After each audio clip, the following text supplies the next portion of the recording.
Hi students, welcome to Icon India EduTech. This is Sekhar Somnath, your physics educator.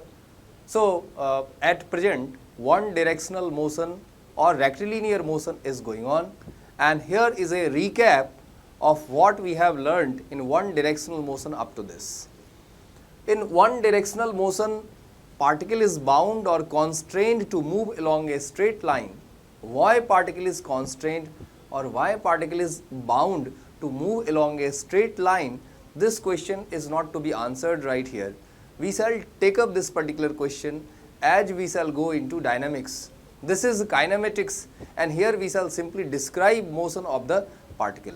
So, whenever a particle is bound to move along a straight line, that's called one directional motion, and it is simplest example of motion. Further, more complicated examples, more intense examples of motion will be analyzed with the help of one directional motion.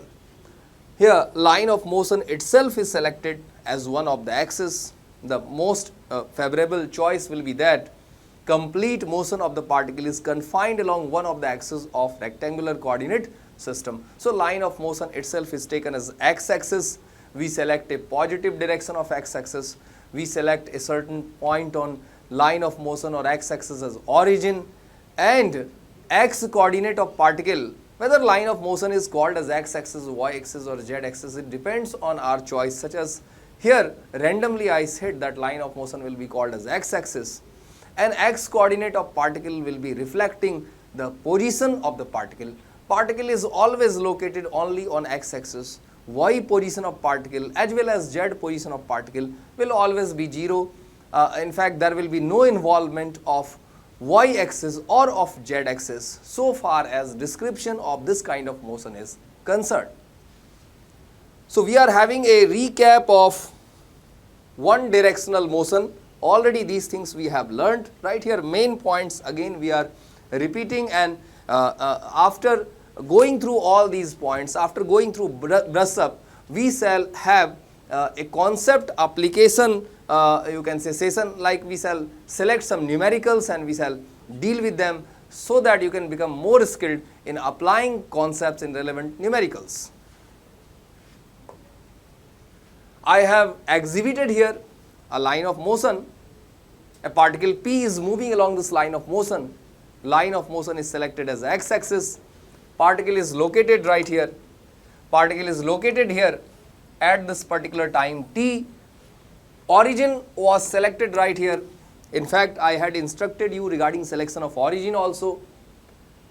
We are however free in selecting origin anywhere on line of motion, but generally the point where particle is located at t equal to 0 is taken as origin. Now this t equal to 0 is initial time, the moment when we start our observation. So this is position of particle on this x-axis with respect to origin, and this is x coordinate of particle. Here it reflects position of particle. Velocity of particle is derivative of position with respect to time. Velocity of particle is derivative of position with respect to time. It is derivative of position with respect to time. In fact, here it needs little bit improvisation, and this should be written as dx upon dt, derivative of x with respect to time, derivative of position with respect to time is called velocity. Velocity is rate of change of position with respect to time.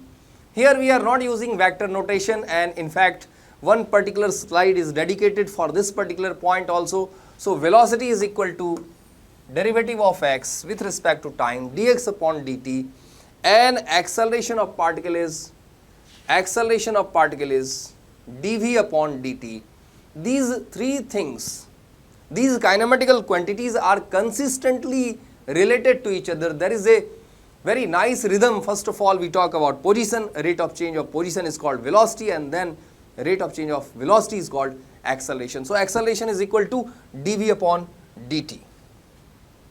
Already these points we have learnt earlier. It's just a recap so that we can smoothly steer ahead so far as our practice of numerical questions is concerned. Now you see here a very important point is mentioned.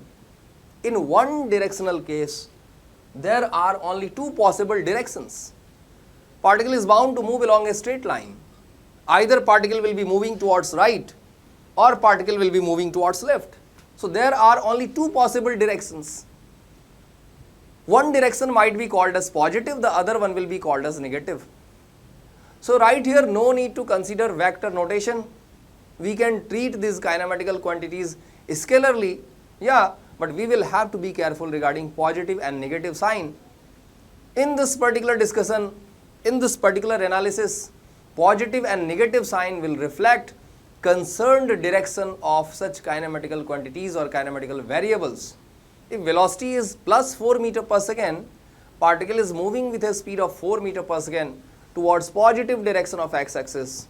If velocity is minus 3 meter per second, then particle is moving with a speed of 3 meter per second towards negative direction. Negative direction is opposite to positive direction of line of motion or opposite to positive x-axis. If we have taken rightward as positive direction, then leftward will become negative direction.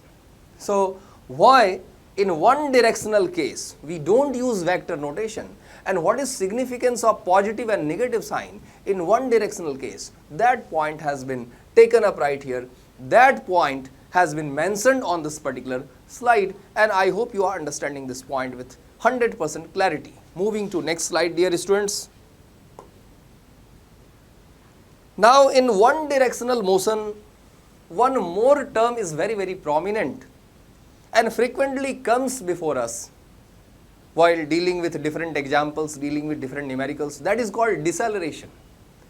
Deceleration is defined as negative of acceleration, and in last session I had explained it in, you can say, in much greater detail. So you can say that acceleration is rate of increase of velocity in a particular direction. Then in the same direction, deceleration is defined as rate of decrease of velocity, and deceleration is negative of acceleration along a particular direction. Suppose x-axis is given and we are informed that along x-axis acceleration is 2 meter per second square, means in that particular direction deceleration is minus 2 meter per second square. So here I have written, in one directional case there is one more important term, important quantity, which is known as deceleration, and deceleration is actually negative of acceleration along a particular direction, along a particular axis.